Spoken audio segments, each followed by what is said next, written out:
Starring Lucille Ball. Co-starring Gale Gordon.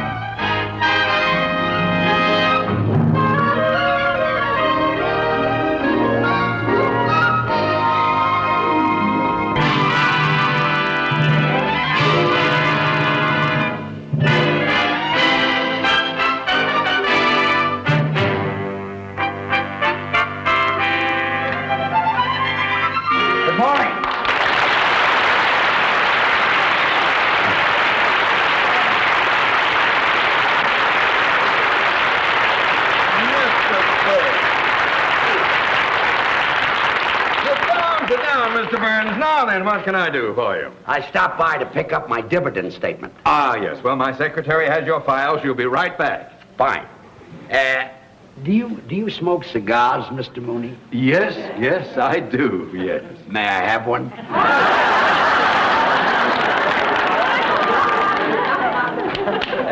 Thank you. Jack Benny always pulls that on me. Very fun. Well, you know how that is. Some actors have to be on all the time. So I've heard. Oh, that could be very annoying. I could never be like that. I think it's unprofessional. I say once an actor walks off the stage, he should leave his work there and be like everybody else. Very commendable. I've learned to relax. Like Irving Berlin said in that song many years ago. Lazy, I want to be lazy. I want to just lay in the sun with no work to be done. Yes, I remember that. Oh, under that awning they call the sky. It was very stretching and yawning and let the world go drifting by. Yes, well, I want to peep in the deep tangled wildwood, counting sheep while I sleep, like a child would, with a great big valise full of books to read while it's peaceful, while I'm killing time, being lazy now, Mr. Mooney.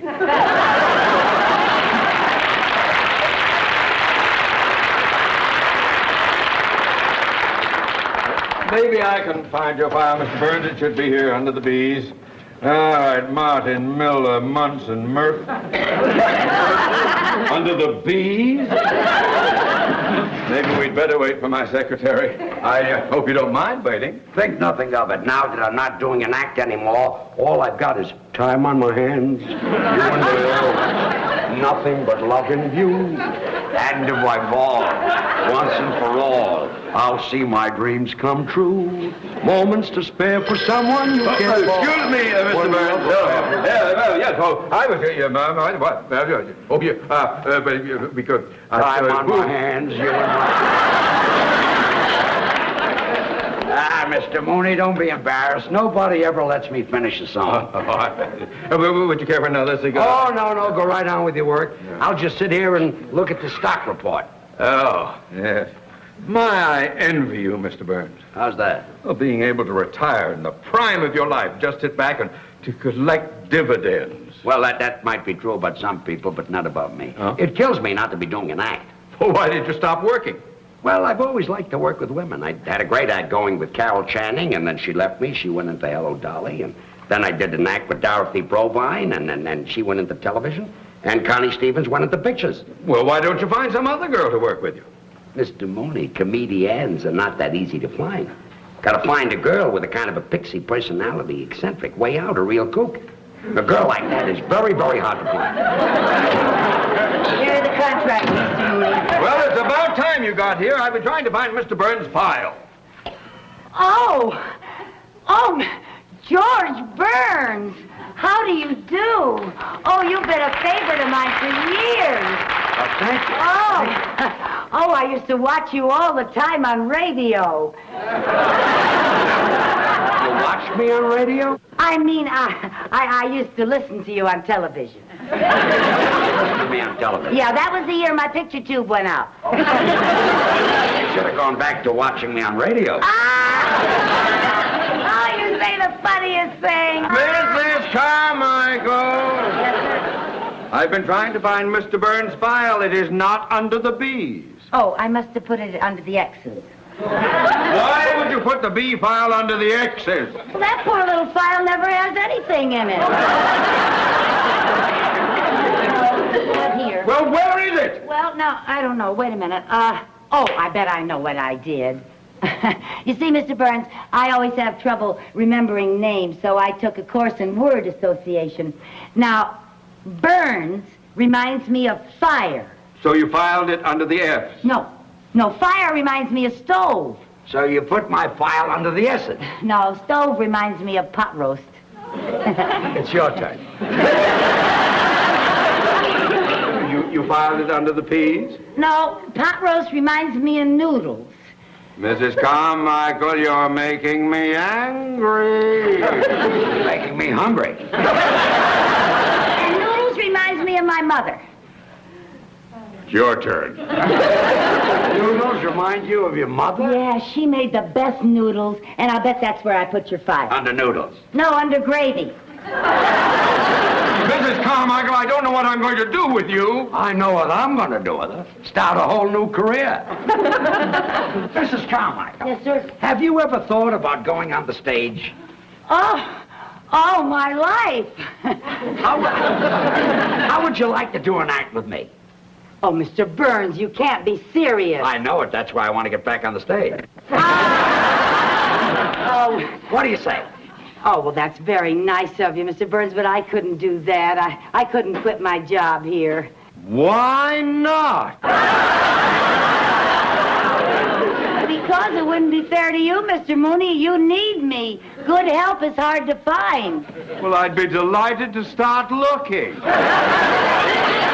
Now, Mrs. Carmichael, this is a great opportunity for you to make a lot of money. Yes, I know it does sound like a wonderful opportunity. Yeah. But, oh, and you know, today, my horoscope said that my whole future was going to take a turn for the better.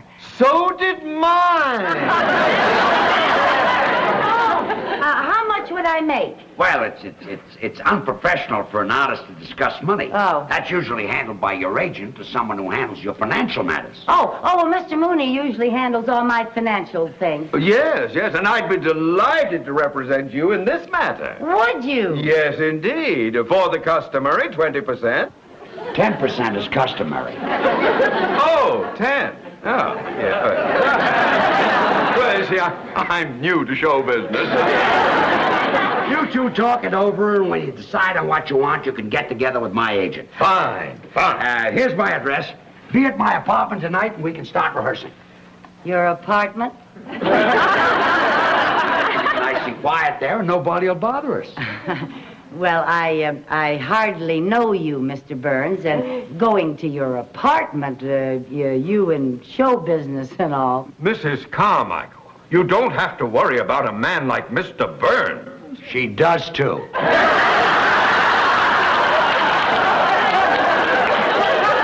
I didn't mean that you aren't a gentleman, Mr. Burns. I just meant that...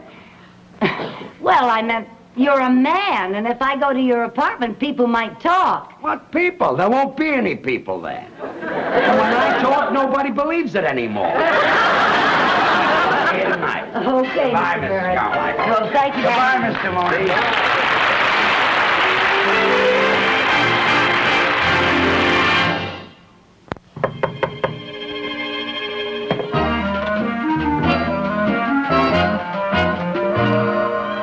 Mr. Burns. Good evening. Come on in. Thank you.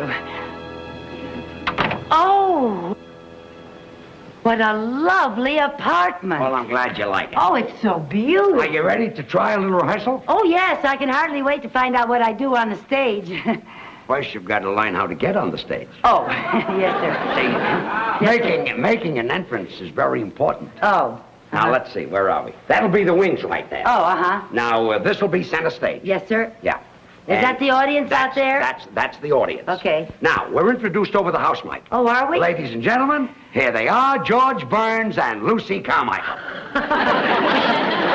Now, the orchestra plays our entrance music. Oh, what is our entrance music? Some of these days. Oh! Now, let's make our entrance. Let's go into from the over list. here. Now, you walk out just like I do. Yes, sir. Okay. Yes, sir. Now, here they are, ladies and gentlemen, George Burns and Lucy Carmichael. Now, there's music, and I'm walking out, and I'm bowing, and I get to the center of the stage, and when I get to the center of the stage... I'm sorry, Mr. Honey, you walked out too fast. Oh, well, I guess I've waited so long to go on stage that I was kind of in a hurry. You belong over here. Oh, over here? Over there. Oh. That's it. Now, we'll start. Yes. Well, Lucy, say hello. Hello. Not to me, to the audience. Oh. Hello. Don't look down at the audience. The people in the back can't see you. Oh. Hello. Now, I'll tell you a little trick. Especially when you're new and you might be self-conscious. You look out at the audience, but you don't see them. You sort of look past them. Oh. Well, now. Well, Lucy, say hello. Hello. Very good. Oh, thank you. Do that again. Hello. What's that? What is that business?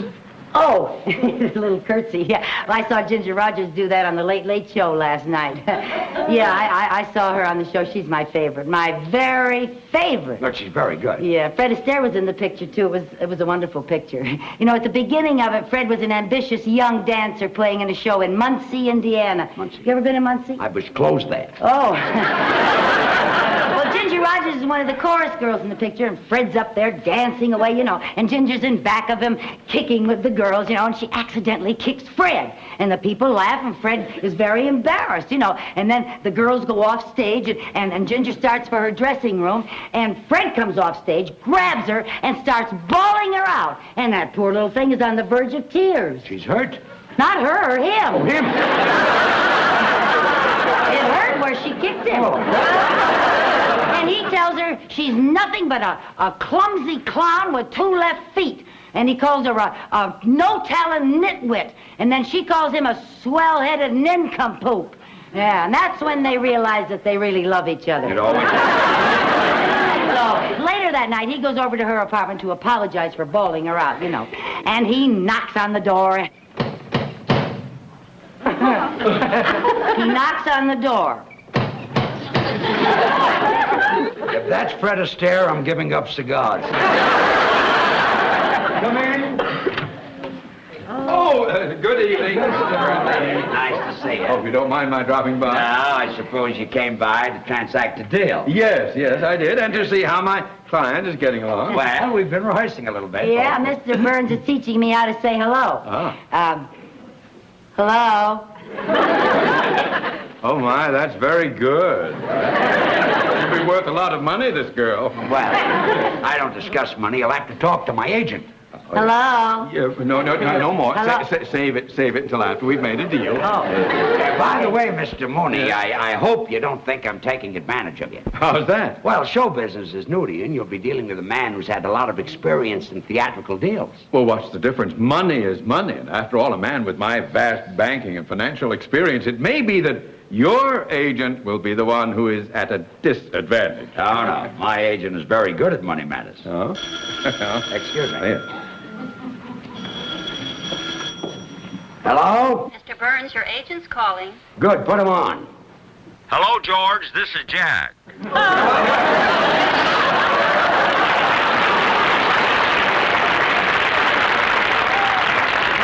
in time. Mrs. Carmichael's agent is here right now. Fine. Let me talk to him. Good. Here he is. His name is Mooney. Mr. Mooney. Hey, Mr. Mooney, my agent. What's his name? Benny. Jack Benny. Jack Benny is your agent?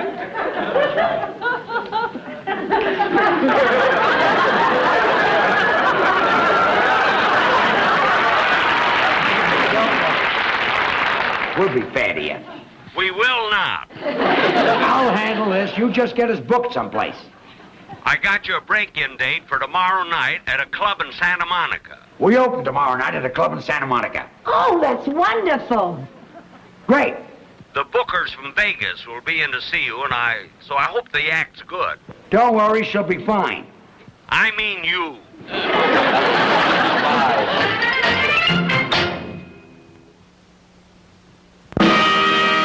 And now, ladies and gentlemen, George Burns and Lucy Carmichael.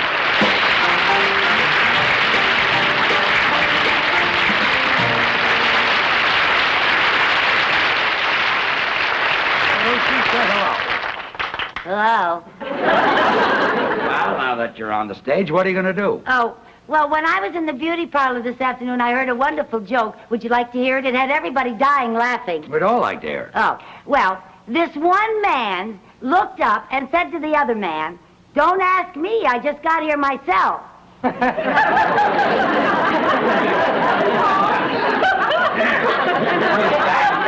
Is that the joke? Well, there was some stuff ahead of it that I didn't hear. That's the line that they were dying laughing at.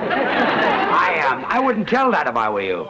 Too old? Oh, yes, it's been kicked. Oh. Let's talk about your brother. Oh, which brother do you want to talk about? The one that's married or the one that's in love? The tall one. Oh, yeah. Well, that's my brother Harry. He's with the FBI. Your brother's with the FBI? Yeah, they picked him up in Kansas City. So the FBI picked him up. Well, they had to. He couldn't pick himself up. Loaded again. Yeah. Poor Harry. Hasn't your family ever tried to do something about his drinking? Well, we sent him to a psychiatrist, and the psychiatrist worked and worked to get to the bottom of Harry's drinking. And finally, he found out Harry's problem. What was it? Harry likes to drink. Well, we all have our reasons. I think Harry drinks to forget. Forget what? That he's a kleptomaniac. He's a kleptomaniac. Harry was always going into stores and taking things, so you know what my mother did? What? Well, she took some adhesive, and she taped his hand shut all but this one finger. Taped his hand shut all but that. Why? Well, so he could play marbles with my other brother. You can't play marbles with one finger. Well, Mother did that to even up the game. You see, Harry didn't have all of his fingers, and my other brother didn't have all of his marbles.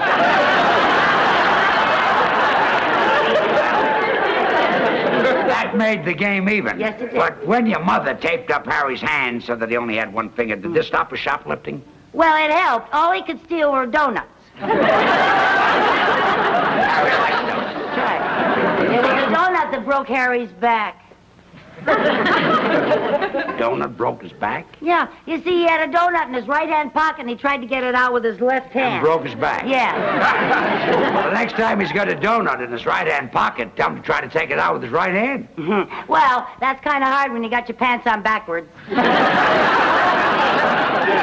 had his pants on backwards? Yeah, you see, Harry had a suit with two pair of pants, and he put one pair on frontwards and one pair on backwards. So that he could walk either way. That's when the truck hit him.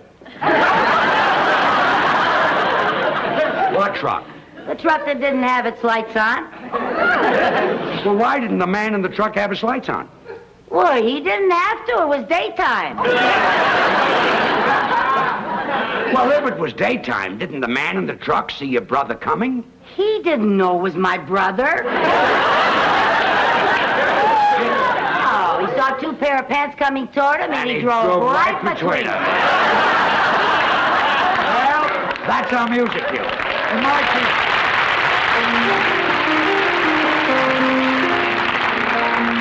Two sweethearts in a country town, the neighbors say, lived happily the whole day long. Until one day told him he must go away, she wondered then what could go wrong. He said, you know it's true, I love you best of all, and yet it's best that we should part. Just as he went away, he heard his sweetheart say, here's a pretty tempo, Lucy, play with it. Although it broke her heart.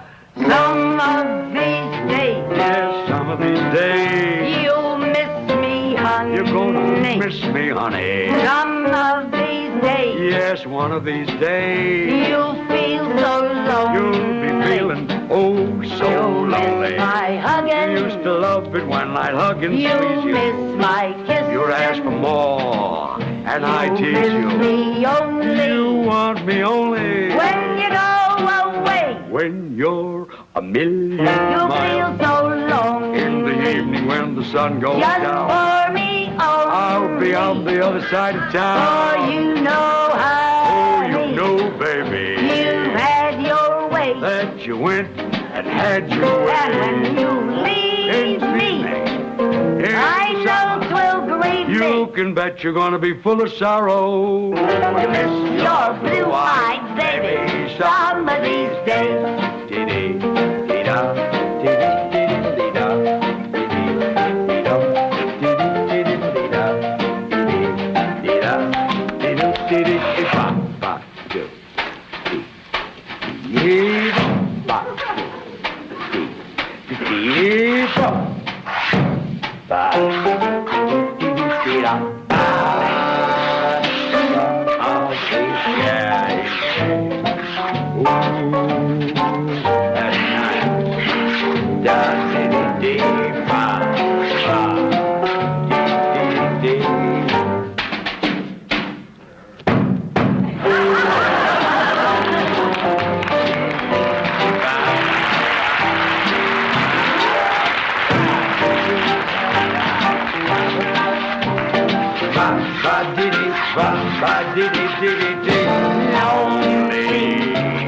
Just for me only.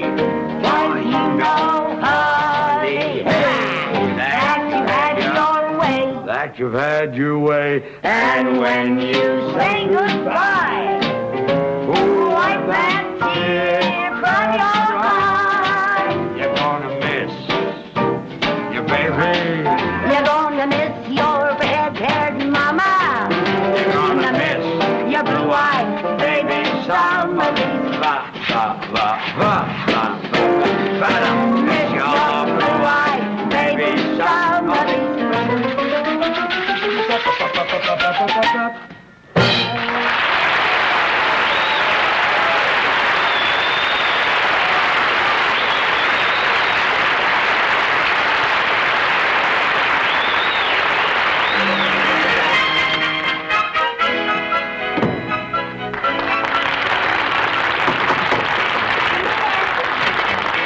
Lucy, you were just great. Thank you. Everybody out front is talking.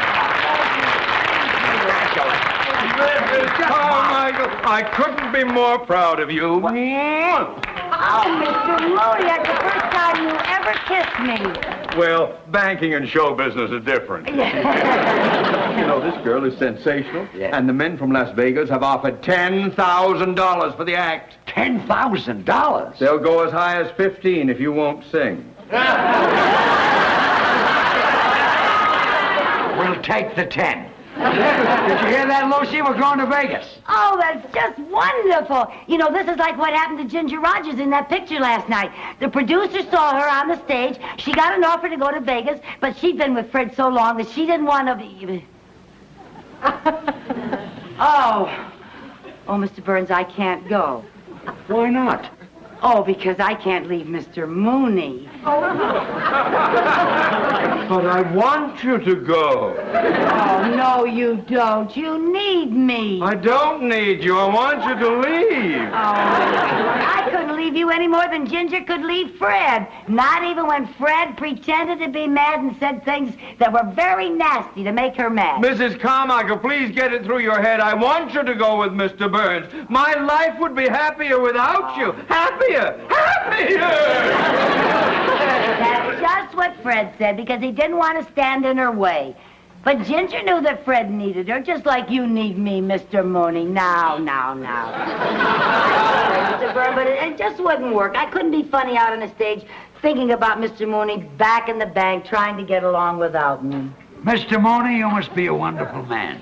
How do you inspire such loyalty? I don't know what I've done to deserve this. Well, I hope you're not mad at me, Mr. Burns. What for? This is the story of my life. But what about the engagement at Las Vegas? Well, now that I don't have a girl, I guess we'll have to pass up the $10,000. Oh, I'm just awfully sorry about it, but, you know, Mr. Burns, Mr. Mooney has... What are you doing? If you think I'm going to let $10,000 go down the drain, you are crazy. Some of these days...